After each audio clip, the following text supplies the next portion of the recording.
Malu rasanya mengatakan cinta kepada Dia, kekasih Allah, kerana Dia insan mulia, sedangkan diriku insan biasa.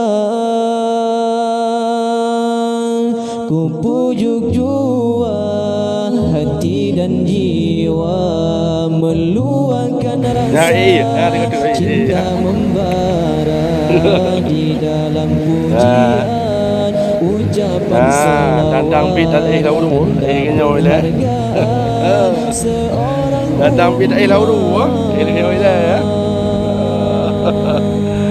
camat dalam ayat.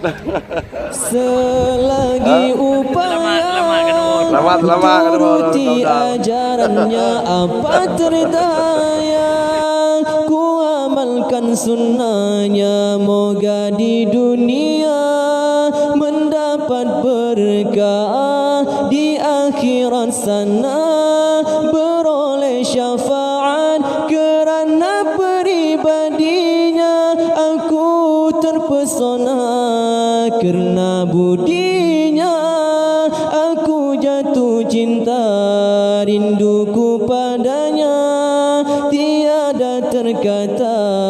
Nantikanlah daku di taman syurga.